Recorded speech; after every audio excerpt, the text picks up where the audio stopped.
আসসালামু আলাইকুম ভাই বোন সব ভালো আছেন?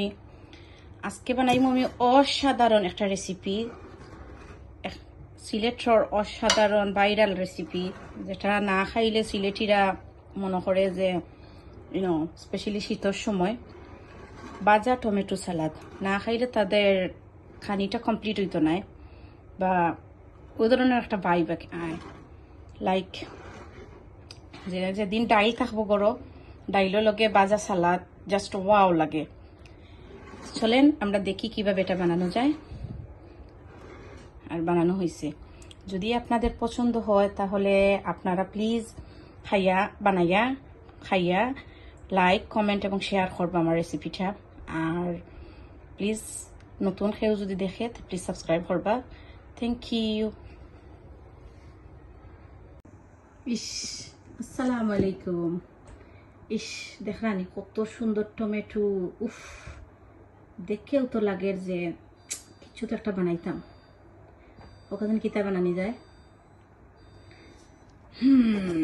অত সুন্দর তাজা টমেটো, অত মজার স্মেল, দেখেও তো লাগে যে একটা বাজা সালাদ তৈরি খাবো না।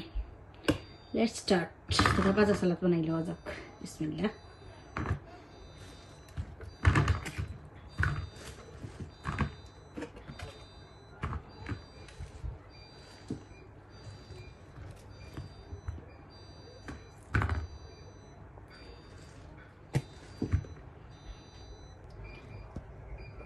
বাজা সালাদ লাগে ও টমেটো গুলো আমি লইছি।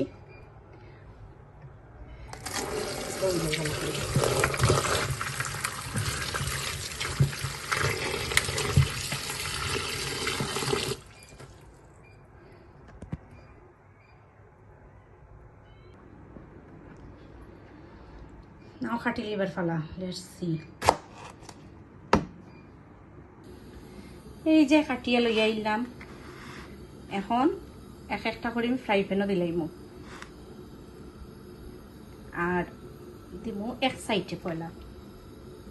আর ফ্রাই প্যানের মাঝে কোনো ওয়াটার থাকতো না বা কোনো তেল না, কিছু না, অনলি ড্রাই ফ্রাই প্যানের মাঝে এটাই করবো। সব টমেটো দিব এরকম।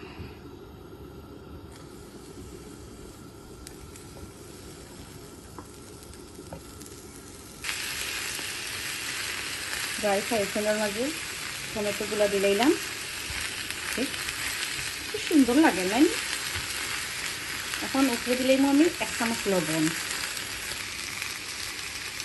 এই যে এরপর দিলাম লবণ।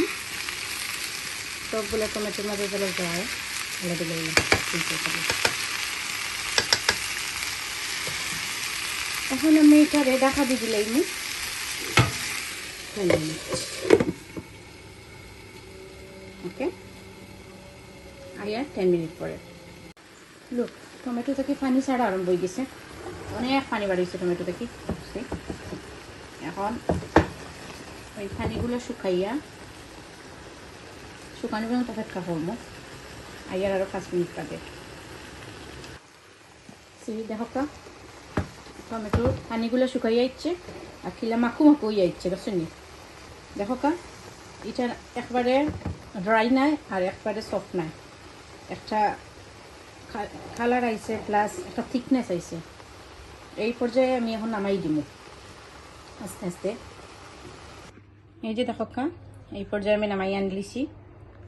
কত সুন্দর লাগে এখনই। একটা কালার আইছে প্লাস একটা থিকনেস আইছে। রানি নাই আবার এটা একবারে ইও নাই, ড্রাই নাই।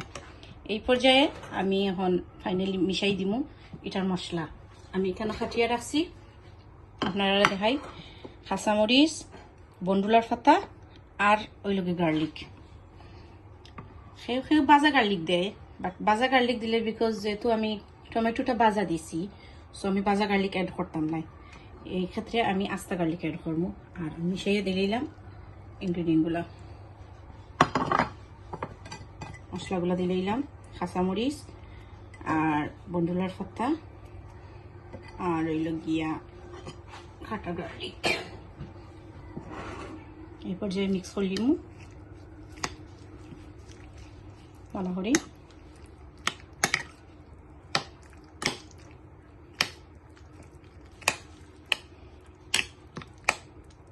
বিকজ লবণ আমরা অলরেডি অ্যাড করে রাখি দিছিলাম আগে থেকে।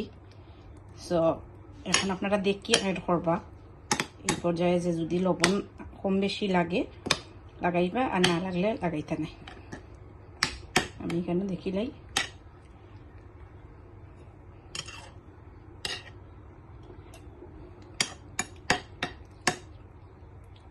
আমার এখানে লবণ পারফেক্ট হয়েছে।